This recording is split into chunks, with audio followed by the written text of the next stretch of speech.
Welcome back to my channel. I hope आप सब ठीक होंगे और रमज़ान के महीने से खूब फ़ायदा उठा रहे होंगे। आज फाइनली मैंने आपकी रिक्वेस्ट पे सहरी का व्लॉग भी बना लिया है, लेकिन आपसे एक रिक्वेस्ट है मेरी कि आपने ज़्यादा गौर से नहीं देखना मुझे, क्योंकि मैं अभी सो के उठी थी और फेस पे सारी स्वेलिंग हुई हुई है। अभी सुबह के कोई 4 बज रहे थे और मैं किचन में आ गई थी सहरी बनाने के लिए। मैं वैसे सहरी में सालन बिल्कुल भी नहीं खा सकती, लेकिन मेरे हस्बैंड को चाहिए होता है, तो यूजुअली मैं एक दिन पहले ही कोई ना कोई चीज़ बना के रख लेती हूँ। लेकिन अभी क्या हुआ था कि कुछ भी नहीं बनाया था मैंने एक दिन पहले, तो इसलिए मैं अभी आलू बना रही थी। तो मैंने आलू को स्लाइसेस में कट किया है और फ्राइंग पैन में थोड़ा सा ऑयल डाल के ना मैं इसे 2 मिनट तक कुक करूँगी। इसके अंदर सिर्फ नमक, हल्दी और जो कुटी हुई लाल मिर्च होती है ना वो ऐड करूँगी। और ये इतना मज़े का फ्लेवर बनता है ना, मैं कभी कभी बच्चों के लिए भी बनाती हूँ तो वो भी शौक़ से खाते हैं। इसमें बस थोड़ा सा पानी ऐड करके ना मैं इसे कवर करके रख दूँगी और ये दम में ही कुक हो जाएगा। और दूसरी साइड पे मैं शामी कबाब बना रही हूँ और तीसरी साइड पे अभी मैं अंडे भी बनाऊँगी और चौथी साइड पे पराठे बनेंगे। अच्छा, पराठे बनाने के लिए ना मैं पहले आटे को स्प्रेड करती हूँ, उसके ऊपर घी लगा के उसे रोल कर लेती हूँ और फिर उसका पेड़ा बना लेती हूँ। ये बहुत ही क्विक वे है क्रिस्पी पराठे बनाने का, वरना जो दूसरा तरीका होता है ना उसमें अच्छा खासा टाइम लग जाता है। तो मैं यूजुअली इसी तरह से ही बनाती हूँ और बड़े फिट किस्म के पराठे बनते हैं।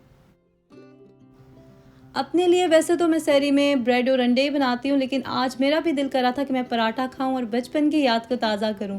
तो मैंने अपने लिए भी बना लिया था और इसके साथ में खाऊंगी दही और साथ में होगी मीठी लस्सी। अच्छा, अपने लिए तो वैसे शायद मैं ना बनाती मीठी लस्सी, लेकिन क्योंकि हस्बैंड ने कहा था तो इसलिए मैंने सोचा कि मौका अच्छा है, मैं भी अपने टेस्ट बड्स को सेटिस्फाई कर लेती हूँ।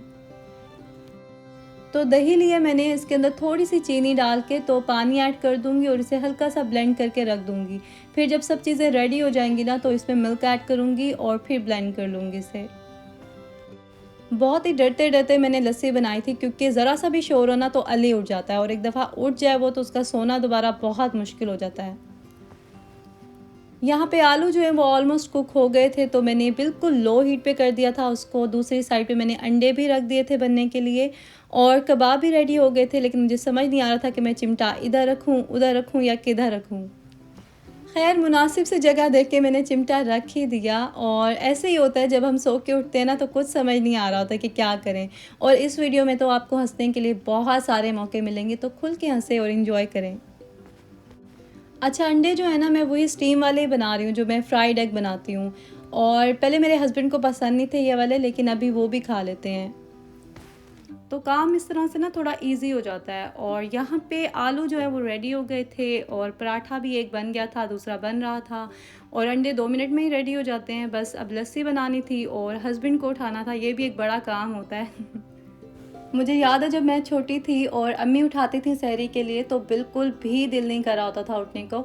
और फिर अम्मी कहती थी ठीक है फिर ना रोज़ा ना रखो, और ये सुनते साथ ना फ़ौरन से उठ के तो सहरी कर लेते थे हम लोग। और मैं हमेशा सहरी में ना पराठा, दही और साथ में रबड़ी मिलती थी वहाँ से बहुत मज़े की, वो खाती थी। अब यहाँ पे तो रबड़ी का कोई सीन ही नहीं है, तो बस मैंने कहा कि आज पराठा और दही खा के याद कर लेते हैं बचपन को। वो भी क्या दिन थे ना वैसे, जब सब बहन भाई एक साथ बैठ के सहरी करते थे। और मुझे याद है सर्दी होती थी काफ़ी और हम लोग किचन में बैठ के सहरी करते थे। तो अम्मी साथ साथ गरम गरम पराठे बनाती थीं और हम लोग बैठ के तो खाते थे। वक्त के साथ साथ चीज़ें कितनी बदल जाती हैं ना। आप देखें, हम सब बहन भाई डिफरेंट डिफरेंट कंट्रीज़ में हैं और पता नहीं कब वो दिन आएगा जब हम लोग एक ही जगह पे इकट्ठे होंगे। अल्लाह करे कि वो दिन बहुत जल्दी आए और हम लोग खुशियों से फिर से मिलें। अच्छा जी, अब हम यादों की दुनिया से निकल के हकीकत की तरफ आ जाते हैं। तो यहाँ पे हर चीज़ रेडी हो गई है और ये पराठा भी बिल्कुल रेडी है और क्रिस्पी मज़े का पराठा बना था बड़ा। मैंने शायद काफ़ी अर्से के बाद पराठा खाया था तो मुझे वाक़ई में बहुत मज़ा आया था। साथ में ठंडी-ठंडी दही थी, लस्सी थी, तो मोटे होने का सारा सामान मौजूद था।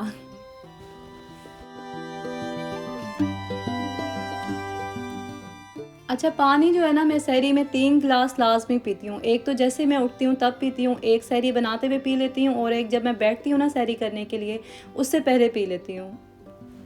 और आप लोग भी पानी ज़्यादा से ज़्यादा पिया करें, क्योंकि अक्सर ऐसा होता है कि रोज़ों में ना पानी की कमी हो जाती है तो डिहाइड्रेशन हो जाती है हमें।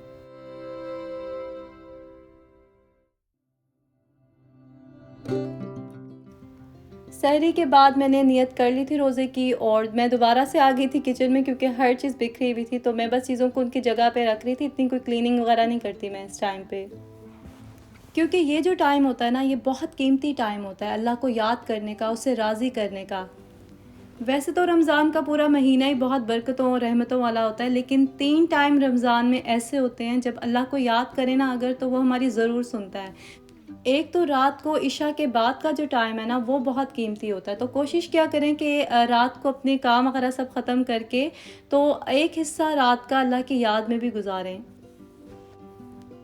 इसके अलावा जो रोज़ा इफ़्तार करने का टाइम होता है, वो तो सबको पता ही है कि कितना ज़्यादा कीमती टाइम है, और हम लगे होते हैं किचन में इफ़्तारियाँ बनाते हुए। लेकिन देखिए अल्लाह कितना मेहरबान है ना, हम अगर चलते-फिरते भी दुरूद शरीफ पढ़ लेते हैं या अल्लाह को याद करते हैं, तो अल्लाह हमारी नियतों को देखता है। वो ये नहीं देखता कि इंसान क्या पढ़ रहा है, वो सिर्फ़ ये देखता है कि इंसान किस नियत से अल्लाह को याद कर रहा है, दिल से याद कर रहा है।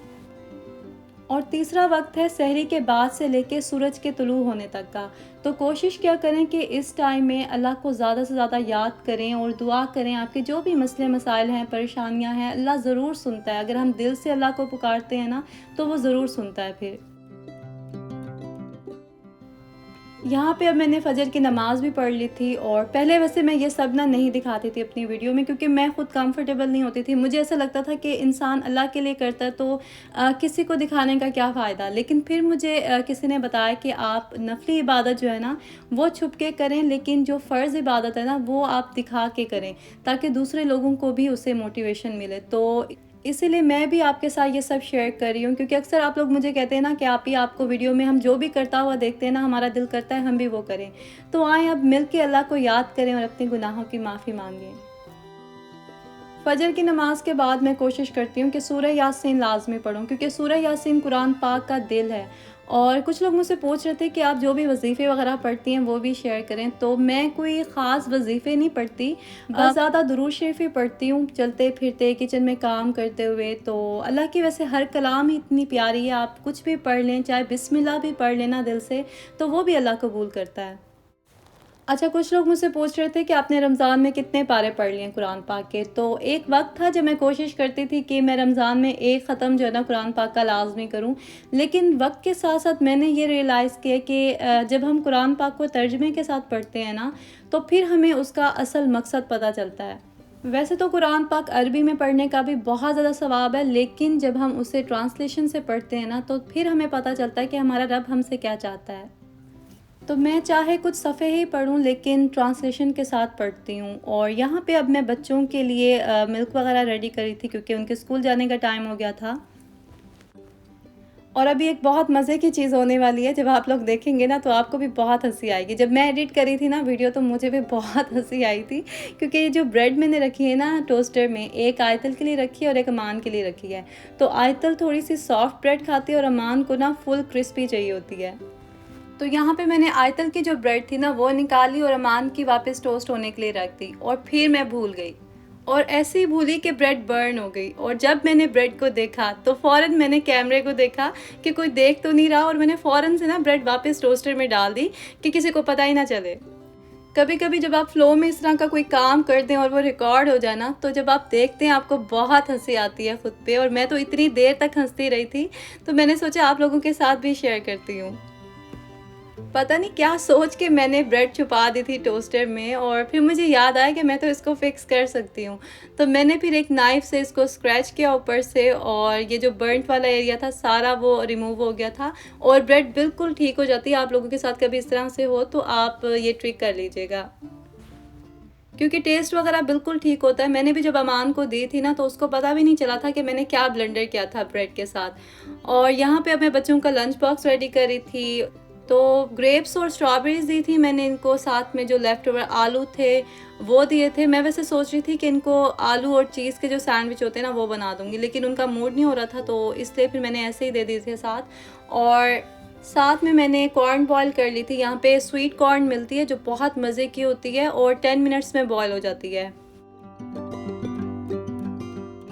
तो बस इसी तरह से मैं बच्चों को लंच में ना थोड़ी वैरायटी दे देती हूँ, ताकि ये लोग खा के आएँ अपना लंच, और काफ़ी हद तक ये अपना फिनिश करके ही आते हैं लंच।